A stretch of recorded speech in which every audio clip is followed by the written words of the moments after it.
Hi, she's Trixie, and I'm Sarah, and this is our Yarn World, a place where we come to share the love of yarn and crafts and all that it brings us and what we hope it brings you, as we're hoping that you're coming with your own crafts, possibly doing them right now while we're sharing some of our finds or what we're currently working on. We're super excited for today. It's episode 25. Yeah. We are a quarter of the way to 100. Then that's good. That is good. Yeah. So we're starting a little slow today. No, I have to say. Oh, yes. I ripped out again last night. I'm sorry. I ended up frogging the project once again, but for her sweater, by the way. Yes. She's referring to the sweater. So I started over again, but I only ripped back to the chain, the foundation, because I've found that chaining two, after I slip stitched at the seam line, and then I was chaining two, it was straight all the way around, and I am starting bottom up on this sweater. Mm-hmm. But when I was chaining two, it became a point. It was like such a contention with me. I'm just like, I'm building this, and it would be straight across and then have this bump, just a slight bump, and I'm just like, this is not going to look right. So I went down to one chain after the slip stitch. To try to even it out. Yes, and I thought, well, if I do that a couple of times, maybe it'll just straighten out, and I can continue on. And then that wasn't working either, so I went down to no chains. And then I at that point, and I was like probably that far into it, and I'm just 8 like 8 inches or so. I'm just like, you know what? I'm going to be wearing this thing, and I really don't want it to look bad when I'm wearing it. And I intend for the seam line to be under one of the arms. And I won't be able to make my sleeve if it's got a point on it. Mm-hmm. And so I just thought, you know what? I've got to rip this back. But I was smart this time. I waited till my husband went to bed. He goes to bed really early because he has to wake up early for work. And so I waited this time so I didn't have to hear, "What are you doing?" And so I ripped it back, and I started over, and I'm not doing any chaining. After I slip stitch, I am just going. She's just working in the round. There's no... I'm just going, and I'm going, and I'm going. And I think this is going to actually work, because there's just that tiny little bump there, but when I come back around, I slip stitch, and then I just keep going. That is nothing compared to what I was getting before. And I didn't think to take a picture last night, otherwise you could have seen what the thing was. I'm just saying, if you're going to start with a wearable, bottom up, and you want the seam to look good and not have a hump, maybe not chain at all. This is my first time trying to make something like this. Ripping back twice, it doesn't bother me. I'm going to be wearing this thing. I want it to look good, and I want people to ask, "Did you make that?" and be impressed that I did. And I don't want them to see the mistakes like a big old hump when it doesn't have to be that way. If you have to rip back, do it. Just so that you're satisfied with the end result. So that's where I'm at right now. A couple lines in, but I know now that the actual fabric of this turns out really pretty, really nice, really dense, even though it's a 3-ply. But that seam line has to work out for me. Otherwise, I'm a perfectionist, and I know that you can fudge things, and that's what I was trying to do. But fudging doesn't always work. If you're going to be wearing this thing, it needs to look good. So. Well, my suggestion was going to be, and of course this looks definitely better, but when you could just be continuously going in the round.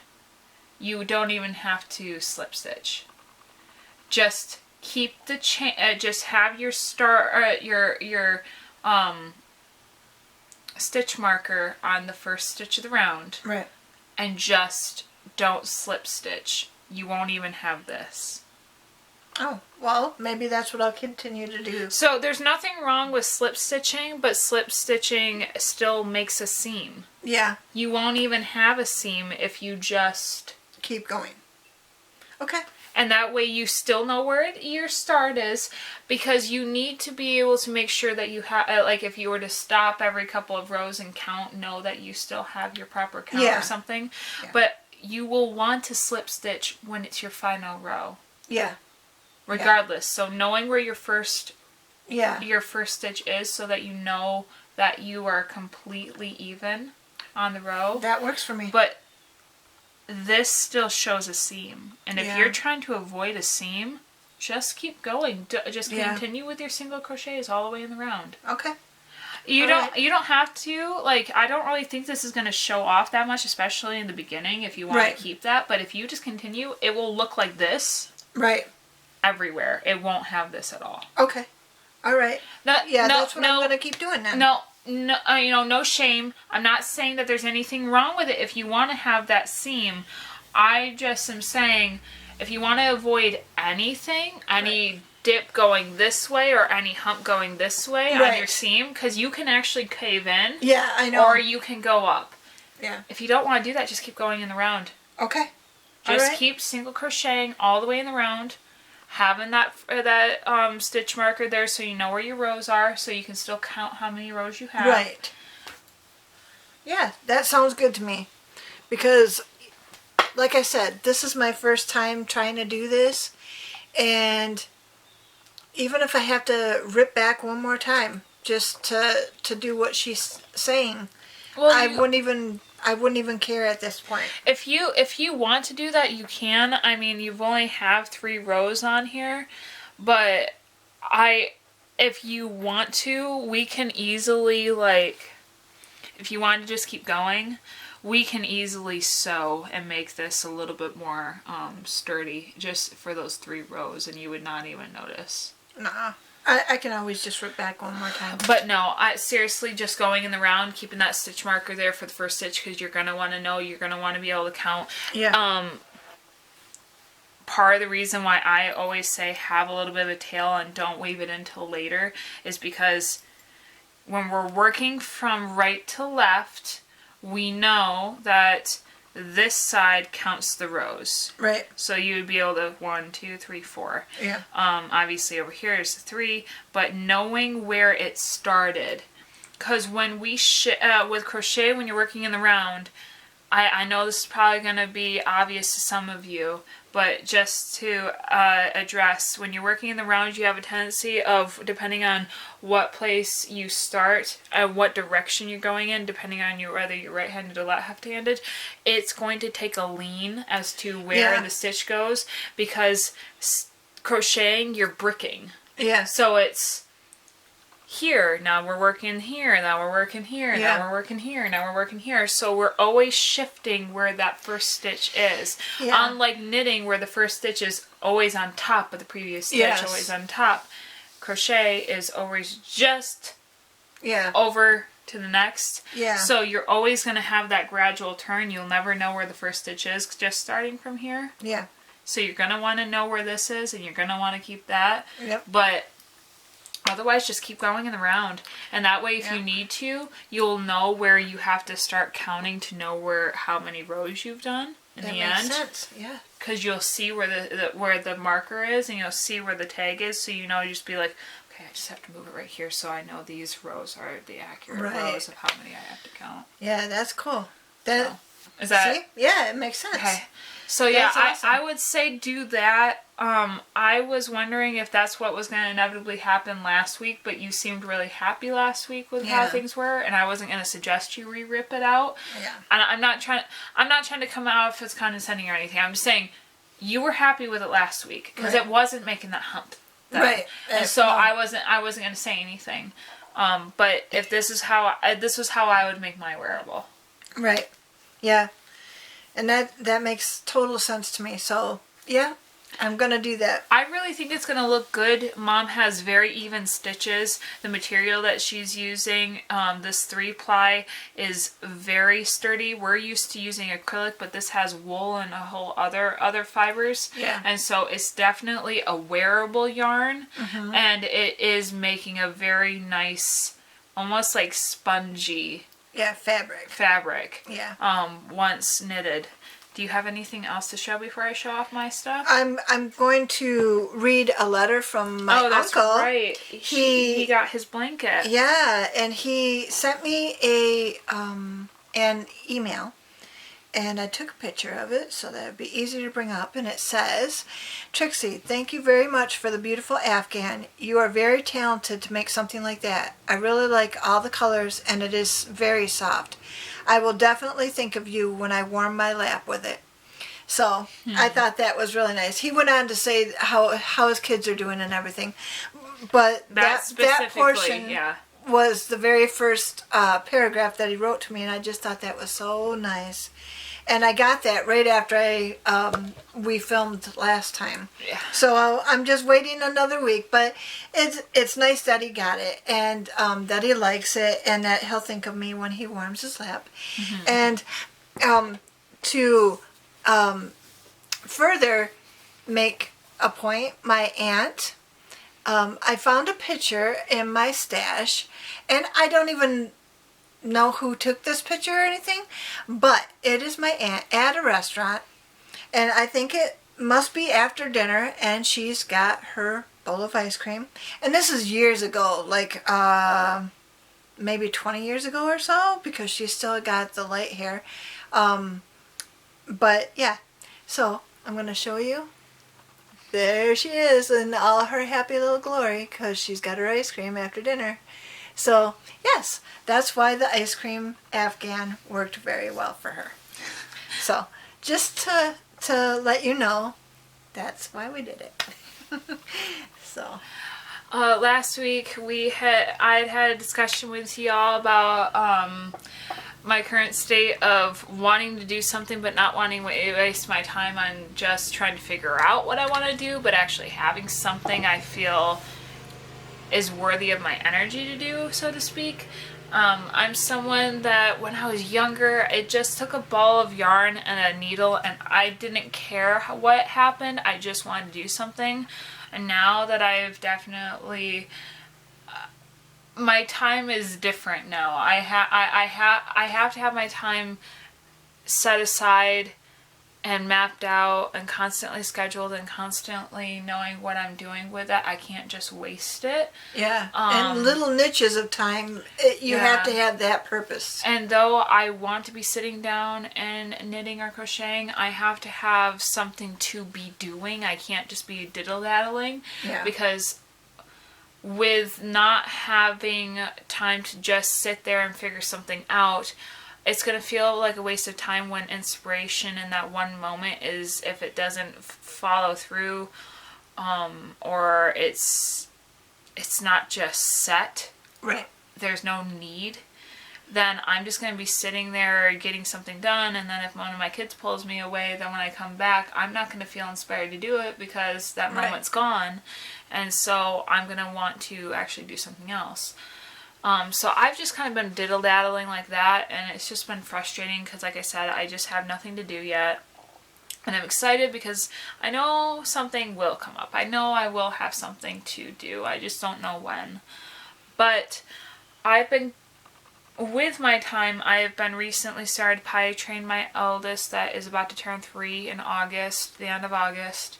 So right now she's about 2 3/4 or something. No, she's 4/5 or 11/12. 11/12. Yeah, so she's definitely rounding the corner to be turning 3, and we start potty training Monday. Today's Thursday. And it's been good and bad. You know, she's been very successful. She knows what she's supposed to be doing. But with someone like an Olivia, she really needs to go head first into it. It's all or nothing for her. And so Yes. right now we're in the in-between of she knows what she needs to be doing. She understands what the toilet is. She's not afraid of the flush. She knows that she's supposed to be peeing and pooping in there, and she's been doing very well once she has understood that that's what she's supposed to be doing. Her issue is deciding that that's what she wants to continue doing. I'm not giving her the option of having her diapers back. I obviously give her exceptions for nap time. I have some training underwear on so that if she pees, it's not the end of the world. But they're still fabric. They're not disposable diapers. Right. At night, I have what is called a nighttime diaper for her, or nighttime underwear. They are kind of like pull-ups, but not the same. They kind of remind me of like a pad or a more of like maybe a. It reminds me of almost like hospital underwear. Right. Like, is she waking up dry? No, she goes to bed with a bottle, so not with a bottle, but with a cup of water, like a 360 cup, and so she takes sips of that during the night, and so I think she does pee at night. But what about for naps? Does she wake up dry for naps? Nap time, she wakes up dry. She's been waking up dry, so yeah. It's about the time. Right. Obviously, all night she's not ready for that, but that's okay. Not that big of a deal. We're working on it. Obviously, it's only a couple of days, but she was having some problems earlier this morning with feeling inspired to continue. But it's fine. But with time being spent on that and also going through a whole bunch of things, my house has been a little bit cluttered in some rooms, and so I've been trying to get through stuff. And I found, I'm guessing this would be called an Afghan. Yeah. Because I feel that the proper, like, if you piece cloth together, it's and you make what would be considered a blanket, it's inevitably a quilt because you have pieced. Or this is a bedspread. No, maybe. No. No. This is what I'm trying to say. Okay.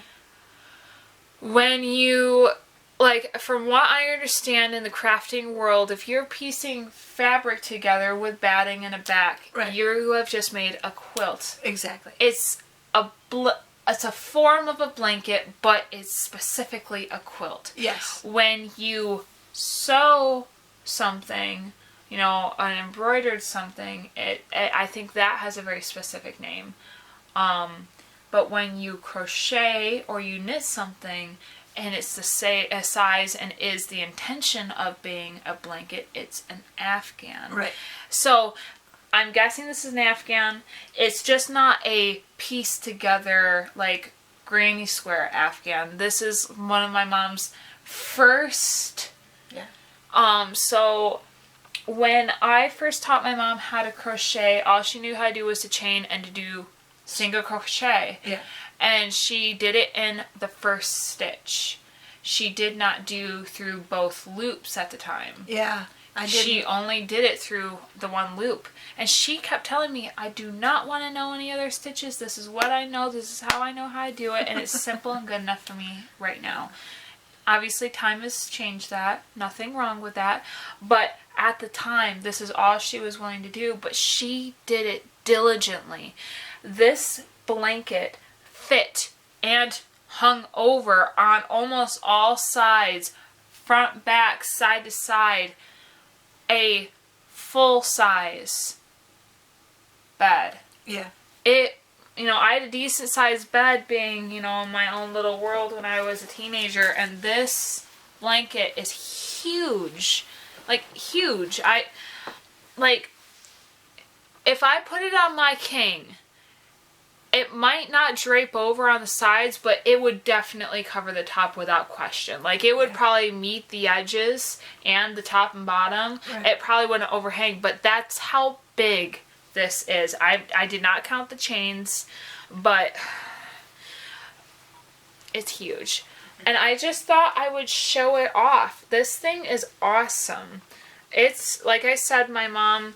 It kind of has a bit of a ribbed pattern just because my mom only worked in the front stitch. And so that back stitch or the stitch that did not get picked up when you normally go through the from both of them. through both of them with a full stitch was not being taken up. But she had really even stitching, and I wanted blue, purple,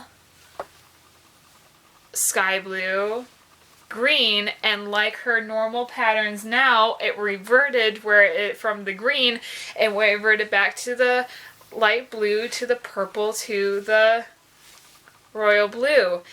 This thing's huge. I don't even know if I should. We won't even be able to. There's just no good way of showing this thing off. It's just massive. It's probably something like 200 to 300 stitches across. Easily. Yeah. Probably. This is all single crochet. So this is probably easily like 300, possibly 400 rows, maybe. Yeah. You know what I mean? Like, this thing was huge. This was my TV watching Yeah. thing. I could not sit down to watch TV without something in my hands to do. And now that I'm the same way again. And I crochet every single day. And this is why things get done until you start ripping back. But I do it every day. And I set myself up for I can go all day without doing anything, but I know when that TV gets turned on at night, when my husband wants to sit down and watch TV, I have time. And he wants me there with him to watch TV, I'm going to be doing something with my hands while I'm doing it, because I can't sit there and just watch. And so I've got time to do it. And it's, when you're crocheting, there's no noise. It's just, you pull your yarn and you only have the one hook. Knitting, I don't even think he'd be bothered by that. I would. I'm more used to just having the one hook, but the knitting, it clicks the needles, and that would bother me trying to watch TV, and it might bother the next person. So for me, that's the reason I don't do that. But crocheting for me is just as natural as breathing right now, and it's always been something that I can get into. So I just remember the time when I would just be like, there's 2 loops there, and she's just like, going through one's doing just fine, and I'd just be like, you're right, it's fine. I said, this could go a lot faster if I showed you other stitches. You could be going twice, if not triple, the amount of time. right. You could save time. And she's just like, no, this is how I'm doing it. I don't need to do anything else. I'm like, all right, you don't have to do anything else. That's fine. That was the beginning of my journey. I'm progressed since then. Definitely progressed. I think it was just more of you were trying to enjoy it at every stage, and there was nothing wrong with that. Yeah. And you were happy being able to be successful with what you knew. Yes. And there was this whole aspect of, if I can do this, but I don't want to ruin what I do know with figuring out things that might be something I can't do. Right. Because we all have that. We're doing something, we get so comfortable with what we're doing that we don't want to necessarily exercise Right. and get better at it necessarily when this is working. Yeah. You know what I mean? This is what I know right now. But I thought I'd show it off because, these are good memories. She made one for my brother that was all black. That ended up having the Pink Floyd, the other side. No, it wasn't the other side of the Dark Side of the Moon, wasn't it? I think it was Dark Side of the Moon. It was the rainbow. it was the prism. Oh, the prism, yeah. It and was the rainbow. it was the so it was completely black with the triangle where the light came in, and then on the other side the colors shine through. Yeah. And so she just made one solid black blanket, and then she made the pieces to go on the top that Yeah. she sewed on, like appliqued on. And even then, even though her comfort level was really only doing that single crochet, she figured out how to do the triangle still, and do different shapes, and do the colors and match them, and figure out how to, and it turned out really nice. And I think he still has it. I think he still has it. Yeah, it's very nice. Probably a little rough for wear now. I mean, this one's been loved and is definitely soft. It has that feeling of, even though this is acrylic yarn, it feels soft from wear. Like, it's been in the washer and dryer enough times, and it's definitely just like, I never see myself getting rid of this. You know what I mean? It's a nice like, cuddle up blanket. Oh, this thing's heavy as all get out. Like, there's just no way that you get under it, you're not gonna leave. Like the rainbow one that I did, or the box of crayons ones that I just did, and that one was double stranded. Mm-hmm. That thing was heavy, and it's still heavy. I mean, it's like in the wintertime, that's what we'll put over our bed, because in the wintertime, with only heating with wood, and mostly in one area of the house where our bedroom is in the back of the house, no heat gets back there. So we're going to need it then. And that's going to be a good blanket for us at that time, or Afghan. So yeah, there's something about the whole being able to prepare. Yeah, I like that's that. very comforting. You having, there's something that has always got me about the whole, I don't know. In society, women have always been the preppers, it seems. Yeah. In society, I'm not, I don't quite know if it's just because it's our strength, or just because of the role that we've always had to take on. But there's I think even we like the security of it. It's possibly that. I'm not putting it down. I don't think that there's any woman that is ever gonna look and be like, I'm going to just trust a man with this. I'm not trying to say that demeaningly, not saying men can't do things, but there's a lot of women that I know that would be like, no, I have to know that this gets done. Yeah. This is something I can do. Like quilting, canning food, making blankets. Homesteading, stuff like that, yeah, but I'm talking like, I need to make sure that my kids have the clothes for winter, like the jacket and the snow boots and the snow pants and the gloves and the scarf and Back in the day when they used to make all that stuff, I mean, right, that was right. I remember reading a book. It might have been the Laura Ingalls Wilder books, but I remember her being like, it might only be summertime, but this gives me enough time to be able to get the mittens and the socks made and the scarves made. Yeah. Because I know I'm going to need them, and I'm going to be constantly remaking them because they're going to wear through, so I might as well I already know Almanzo's feet size, I might as well just get a whole bunch of them made right now. Yeah. And it's not going to be a waste of time. Obviously, this is what I'm here for, and the house is clean already. I have nothing else to do. And and I remember sitting there being like, granted, she was making good use of her time, nothing wrong with that, but it was just the whole, she had the ability to plan ahead. Yeah. To be able to make sure that things were done. And I know that there's a verse in Proverbs 31 that talks about, a virtuous woman makes sure that the linens and the clothes are made and kept up and prepared, that her house is ready for the next season. Yeah. I think it's something along those lines, like, her children will not go undressed, or her household will not go unprepared, or something. But it was along the lines of just being like, the linens will be made, the things will be taken care of. Yeah. These are the things that she will make sure are done. And there's just something about this whole capability. You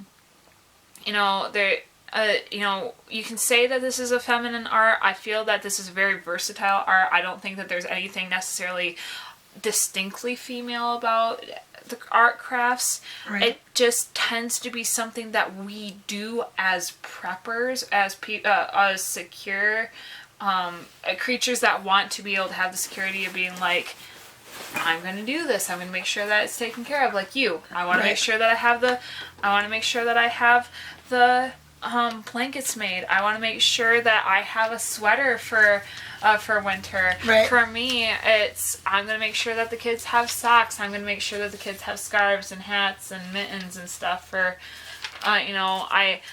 I'm not sure if I'm that robust to want to make all the clothes, but those small ticket items that sometimes are not in store, Right.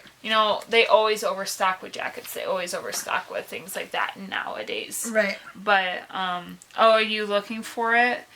Mom just pulled out her Bible. The virtuous wife. You want to just read that whole thing? I can read it all if you really want. The virtuous wife. Proverbs 3:1, starting at verse 10. The virtuous wife. Who can find a virtuous wife? For her worth is far above rubies. The heart of her husband safely trusts her, so he will have no lack of gain.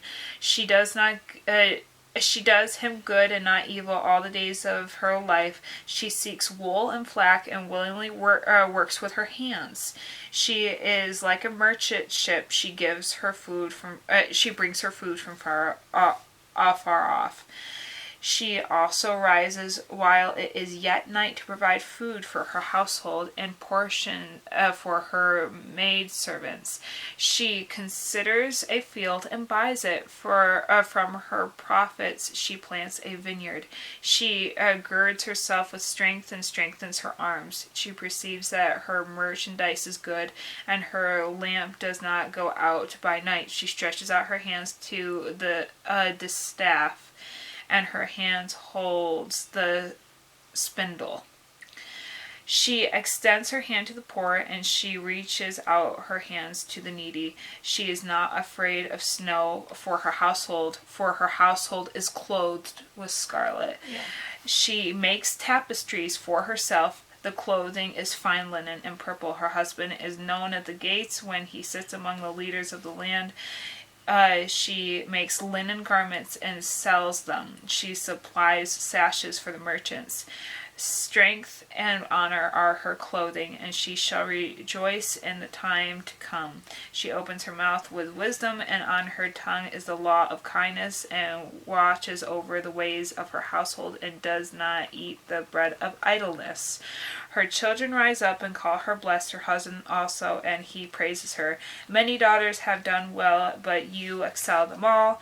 Charm is deceitful and beauty is passing, but a woman who fears the Lord shall be praised. Give her of the fruit of her hands. Let her own works praise her in the gates. There's something about the act that a virtuous woman in the biblical sense is a woman that does, a woman that is active, a woman that is in a way more entrepreneur. She is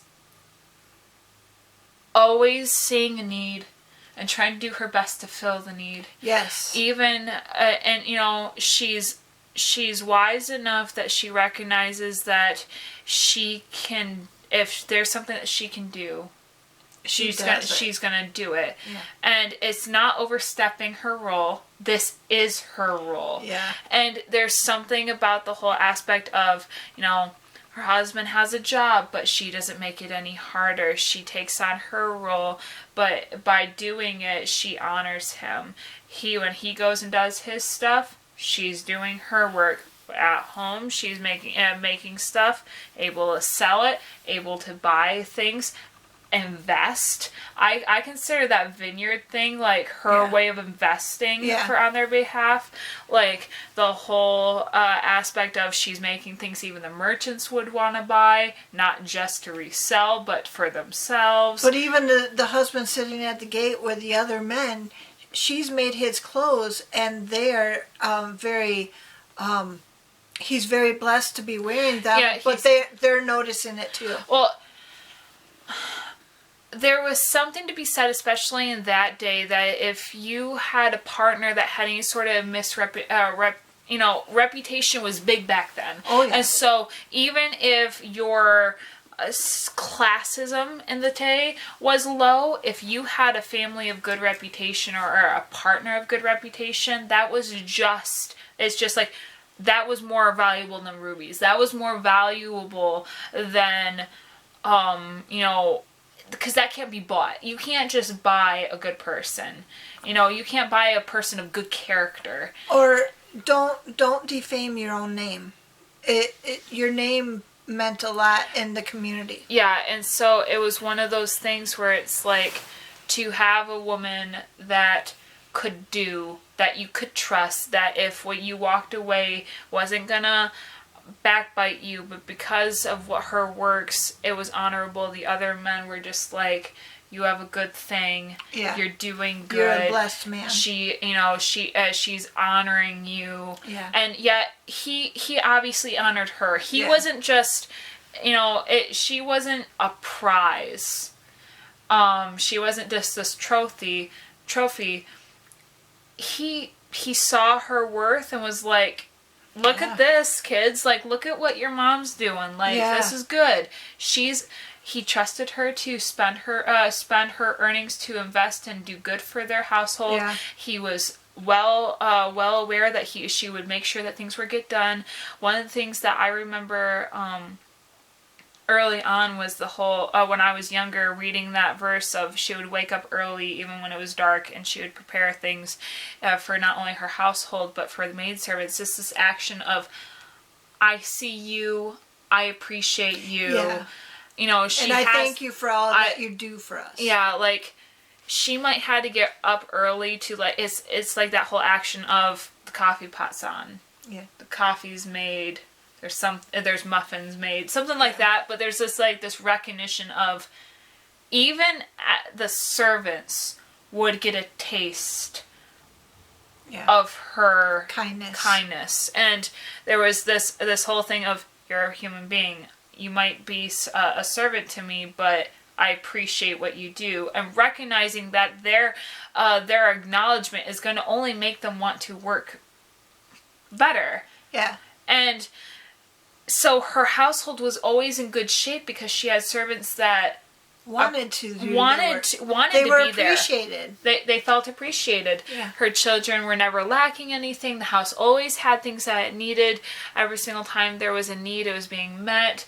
People that would never go hungry if they came in. She was very much an open door. Yeah. That people were not afraid to go to her. She might have been a woman of high standing by the end of it. It kind of, it always seems like to me that the virtuous woman passage is very like starting off as he's leaving for work. Yeah. You know what I mean? He's leaving for work, and it's like a hypothetical of, he knows he has a good thing. He knows that he got a good wife. But as time progresses, she has made money. She has shown that she can do her work from home, that the kids are still being taken care of. Now she's bought a good investment. It has done good for them. She's able to sell her things at the market. She's still keeping up with the house. She's still keeping up with the kids.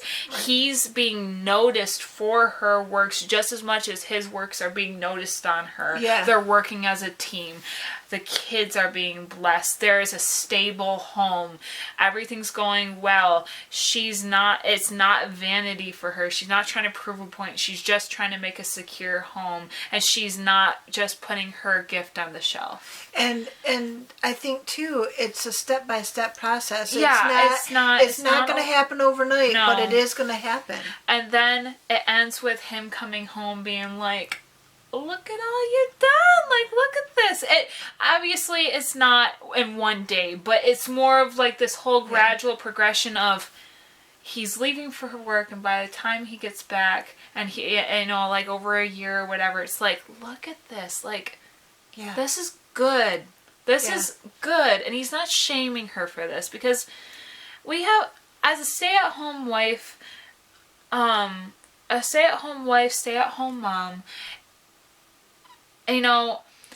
My husband, I never really knew what I wanted to necessarily do with my life before I got married. I had ideas, but nothing really ever stuck. And so I never went to college. Right. And that's okay. I think that would have just messed me up just because I just don't think that I would have known what to do, and Right. I would have wasted money and had to pay off debt that would have never been good for me. I got married, I had kids, but my craft is something I love to do. My husband has no problem spending money on my craft, and obviously I am making some money off of it. I would like to do it more regularly, but again, it's the whole inspiration of, do I wait for the need to be filled, or do I make something that someone will buy? But even now, just trying to get through stuff while he's gone at work, just trying to make sure that the house is constantly taken care of, trying to be able to make things easier in the ways that I can, to be able to do my part in the home, so that, me not being a working partner, I'm still doing work. I'm still participating in the teamwork that we're doing. And there's no nothing in writing, but wives are still working. Yeah. You're just not making money, but you're working. Well, there's this whole aspect, and I've been really having to deal with it. We have a community where wives are the typical partner, or the females are the typical partner that end up having to stop what they're doing when they start a family. And there's this attitude about it that it's, well, women have to accept that they're not going to be able to continue if they're going to have a family. They are making that sacrifice. Yeah. No, that's not fair. Right. I will not stand for that. Granted, I'm choosing to be a stay-at-home mom, but if I had wanted to further my career, we would have talked about having a babysitter or having a nanny, right, or putting my kids into daycare to be able to work for that. Right. Because a woman's right to be able to enjoy her own career is nothing wrong. There's no sin in that. Right. But there's this whole aspect of most women, because their children are so precious to them, are willing to take that sacrifice. But in the aspect of the virtuous woman, it shows that if you have a career or if you have something, that's okay. It shows this whole aspect of crafting. Yes, it talks about that very regularly, but I consider that just anything. If you have a passion and you're good at it, whether it be writing or, you have an art or a skill, or you want to have a career towards something, you have the right to that. You're allowed to exercise that and figure out a way of being able to do that wherever you're at in your life, right, because you're able to do it and still honor God. You're still able to do that and honor your home. Sometimes that's God's purpose for you. You're able to do that and honor God. You're able to do that and honor your home, honor your family, honor that. Right. You're not putting them on the back burner. Right. I think that's maybe what I'm saying, is that there's this whole aspect of women tend to have to sacrifice themselves for their families. And not that their family should be sacrificed, right, but it's not a sacrifice to be able to put your talents into a priority setting. Right. You have the ability of multitasking in a way that still makes your family the proper priority that they are, without wasting time. We only have this one life. You have the right to live it. You have, right, the right to be able to experience it and write the book, make the craft, go to school, live your life, travel, do, right, the things that you want to do, because you never know what tomorrow is going to bring. This pandemic hit us so hard, and it really stopped a lot of people, and now people are trying to make up for lost time. It seems really weird, but us stay-at-home moms, we're all sitting over here being like, this is our regular life. Like, yeah, staying at home, having to deal with the kids. Like, I don't really understand why this is such a big deal. Okay. But I'm not saying that there's an arrogance. There might be an arrogance there, but it's more of like a perspective change. Right. we have to make sacrifices. We have to have priority, but that does not mean that all dreams, all crafts, all abilities need to put on the shelf. God gave us all of our talents, and He doesn't want us to just put them on the shelf. He wants us to invest in them to be able to make more. Remember that whole gift parable where God, that master gave the 10 to the one and the 100 to the other one, like 500 to the one, and the two with the 100 and the 500 end up going and investing and using their talents, and they end up gaining more. Whereas the one with the 10 put it on the shelf because he didn't want to ruin what he had. And it's like, if you got something, He didn't just put it in you for you not to use it. Yeah, don't put your gifts on the shelf. You are able to enjoy your life, and if you have a hard time trying to figure out how to do that, where you're at, whether it be being a mom or being a dad, or whether it be family or relationship complications, or whether it be, well, it's college, like I can't just afford college or something, that doesn't mean that you can't pick up a book out of the library and still get all that studying in. We knew someone that, because of all of the book knowledge and all of the field experience that she had happened to already have, even though she had not had the proper training yet, by the time she was able to reach college, she managed to actually have years worth of study condensed to only one full semester, because she was able to take the grouped testing and she was acing them all because she already knew what she was supposed to be doing. Yeah. She was a girl that had grew up on the mission field because her parents were missionaries, and she ended up learning a lot of medical training because she had been taught from her parents' experience on the mission field. When she ended up going back to America to get her ability to be a surgical nurse aide, she ended up passing. It ended up not taking as long as it would traditionally take, because she had all that field experience and all of that prior knowledge. She passed several classes without having to actually take them.